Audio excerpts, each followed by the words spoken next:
देखिए, मनुवादी साजिश है और मनुवाद की एक ही लड़ाई है बहुजन मिशन के विरुद्ध जी। और बहुजन समाज पार्टी को रोकना इनका सबसे बड़ा मकसद है। जी।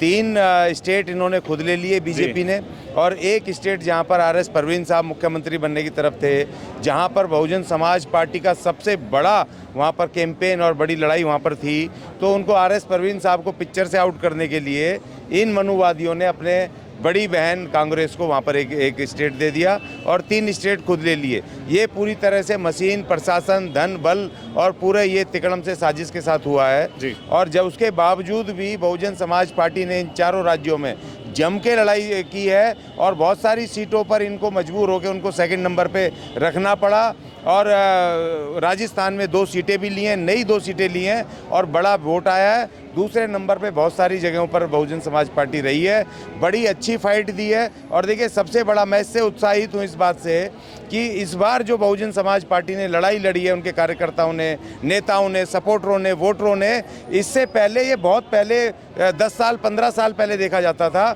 एक नई ऊर्जा के साथ, एक नए उत्साह के साथ इस बार बहुजन समाज पार्टी ने पूरी शक्ति से लड़ाई लड़ी है और इस लड़ाई में बहन कुमारी मायावती स्वयं साक्षात रूप से वहाँ मैदान में थी, लड़ाई के नेतृत्व कर रही थी युद्ध का, और आकाश आनंद जी को उन्होंने अपने पहले से उसमें लगा रखा था। तो पूरी पार्टी का एक एक कार्यकर्ता, एक एक नेता, एक एक वोटर और एक एक समर्थक इस समय मैदान में था। बड़े उत्साहवर्धक ये बात है और 2024 की लड़ाई का जो बहन जी ने ऐलान किया है, उस लड़ाई के लिए एक बहुत बड़ा ये एक अच्छा ये शुभ संकेत है। जी। जब भी आप लोग हारते हैं तो ईवीएम पे छींकड़ा फोड़ देते हैं, तो ईवीएम भी बार बार लड़ाई करते हैं लेकिन ईवीएम का बहिष्कार नहीं करते हैं, क्या कहना चाहेंगे? नहीं, देखिए, बहिष्कार एक अलग बात है। बहन कुमारी मायावती लगातार, उनके ट्विटर हैंडल देख लो, लगातार वर्षों वर्ष से ईवीएम का अगर कोई सही मायने में विरोध करता है तो बहन कुमारी मायावती। और ये आप जितने स्टेटमेंट देख लो, जो 4 राज्यों के चुनावों में बहन जी ने जितनी रैलियां की हैं, उनका एक स्टेटमेंट जरूर था कि ईवीएम के विरुद्ध उन्होंने जरूर बोला। लेकिन बहन जी ये कहती हैं कि ईवीएम का तो हम खिलाफत करते हैं, ईवीएम तो है खतरा, लेकिन हम चुनाव ना लड़ें, ये नहीं हो सकता। हम बहिष्कार करें और घर बैठ जाएं, ये गलत बात है। हमें अपनी प्रेजेंस दिखानी है। भले ही ये अभी ईवीएम से गड़बड़ कर रहे हैं, लेकिन हमारे कार्यकर्ताओं को, वोटरों को और इस देश दुनिया को और दुश्मनों को ये ना लगे कि ये मैदान छोड़ करके बहिष्कार के नाम पर बैठ गए। हम मैदान में हैं, लड़ेंगे और पूरी ताकत से लड़ेंगे। बहन जी ने कहा लड़ाई हमारी चलती रहेगी, भले ही ये ईवीएम का कर रहे हैं। क्योंकि देखिए, मुझे माननीय काशीराम जी का एक स्टेटमेंट याद आ रहा है, जब वो बोलते थे, वो कहते थे, भैया सिर्फ वोट से ही नहीं जीत पाओगे इनसे, आपको बुलेट के लिए भी तैयार रहना पड़ेगा। तो सिर्फ ये वोट से, ईवीएम से, धन से, बल से, ताकत से ये चुनाव तो जीत सकते हैं, ये विधायक सांसद बन के सरकार तो ले सकते हैं, लेकिन असली लड़ाई ये बहुजन समाज पार्टी नहीं है, ये एक बहुजन मिशन है और बहुजन सत्ता कायम करना इसका उद्देश्य है। चाहे वोट से हो, चाहे वो किसी और से हो, लड़ाई तो हम लड़ेंगे, मैदान में लड़ेंगे, मैदान छोड़ के नहीं भागेंगे। जब रूलिंग गवर्नमेंट के अंदर कांग्रेस थी तो बीजेपी बहिष्कार करती थी ईवीएम का, जब बीजेपी आई तो कांग्रेस भी बहिष्कार कर रही है ईवीएम का। लेकिन क्या कारण है कि आज तमाम पार्टी संगठन एक साथ नहीं आते हैं, ईवीएम का बहिष्कार नहीं करते हैं, उसका क्या कारण है? देखिए, ये सिर्फ ये नूरा कुश्ती है। जब कांग्रेस ने 1989 में जब प्रस्ताव पास किया था राजीव गांधी ने, इन्होंने इसको प्रस्ताव को लेकर के आए ईवीएम में। उस समय लोकतंत्र पे सबसे बड़ा हमला था और उस समय बीजेपी वाले, आरएसएस वाले विरोध करते थे, बहिष्कार नहीं करते थे, चुनाव लड़ते थे और वोट ये लड़ते थे। कांग्रेस ने ही बीजेपी को पैदा किया है, इंदिरा गांधी जी ने 1980 में। और 2 जो पहली सीटें आई पार्टी बनते ही, वो अटल बिहारी वाजपेयी और एक और सांसद थे।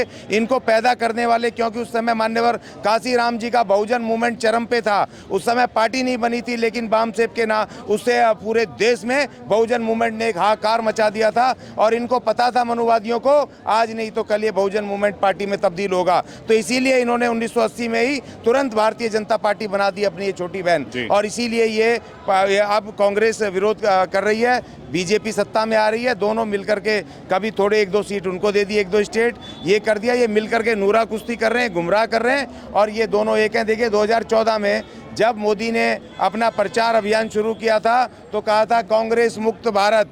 आज 10 साल के बाद बीजेपी इस नारे को क्यों नहीं कह रही है कांग्रेस मुक्त भारत? क्योंकि उनको पता है कि बहुजन समाज पार्टी खड़ी है। अगर कांग्रेस मुक्त नारा देंगे, भारत नारा देंगे, तो बहन कुमारी मायावती और ये बहुजन मूवमेंट इस सत्ता पे होंगे। तो इसीलिए इनके एक ही दुश्मन है, बीजेपी, कांग्रेस और इन मनुवादियों का एक ही दुश्मन है, बहुजन समाज पार्टी। उसको हर तरीके से रोकेंगे। दिल्ली पिछले 6 महीने पहले 3 राज्यों के चुनाव हुए, दिल्ली के नगर निगम के, हिमाचल के और गुजरात के।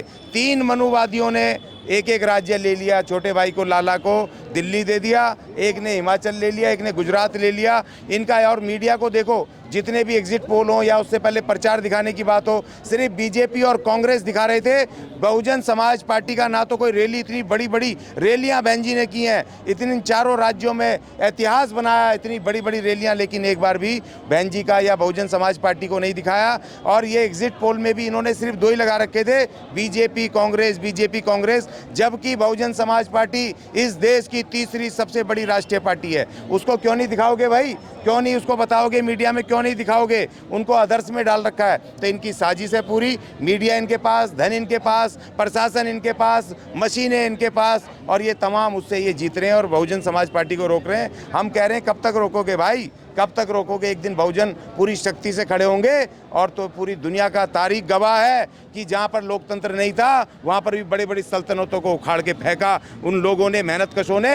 और इस देश के मेहनत कश हम बहुजन है, हम भी एक ना एक दिन इस पे सत्ता कायम करेंगे। बहुजन सत्ता भारत में जरूर लागू हमारी। अशोक जी, क्या कहना चाहेंगे? बहन जी ने अभी तत्काल में आनंद फानन के अंदर एक 10 तारीख को मीटिंग रखी है, तो क्या लगता है कि उसके अंदर किन किन मुद्दों को छुआ जाएगा, ऐसा क्या लगता है आपको?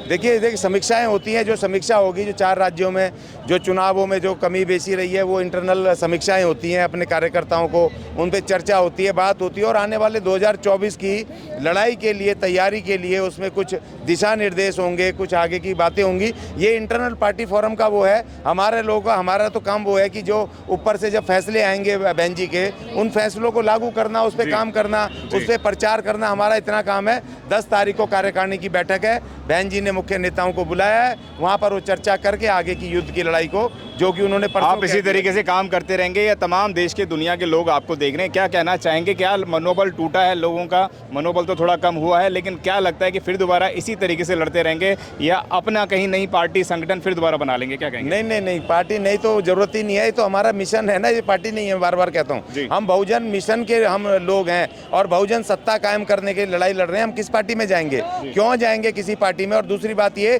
कि हमारा कोई भी उत्साह कम नहीं हुआ, उत्साह और बढ़ा है। और ताकत से हम 2024 की लड़ाई लड़ेंगे। देखिए, उत्तर प्रदेश में हमें 50 सीटें जीतनी है और बहन कुमारी मायावती को हमें प्रधानमंत्री बनाना, ये हमारा उद्देश्य है। सारे बहुजन अब लग जाएंगे जहाँ जहाँ ताकत में है। और उससे पहले हम उत्तर प्रदेश जाएंगे। उत्तर प्रदेश में पार्टी बहुत शक्ति में है, ताकत में है, संगठन बहुत मजबूत है और वहाँ पर हम 50 सीटें जीत सकते हैं। 50 सीटें जीतते ही इन मनुवादियों की कमर टूट जाएगी और बहन कुमारी मायावती इस देश की प्रधानमंत्री बनेंगी। नई संसद में इस देश का पहला दलित प्रधानमंत्री बहन कुमारी मायावती के रूप में शपथ लेगा, ये मेरा पूर्ण विश्वास है। धन्यवाद। अगर आपने अभी तक हमारा चैनल सब्सक्राइब नहीं किया है तो सब्सक्राइब करें और घंटी का बटन बिल्कुल भी दबाना ना भूलें, ताकि सभी लेटेस्ट खबरें पहुंच सकें आप पे सबसे पहले।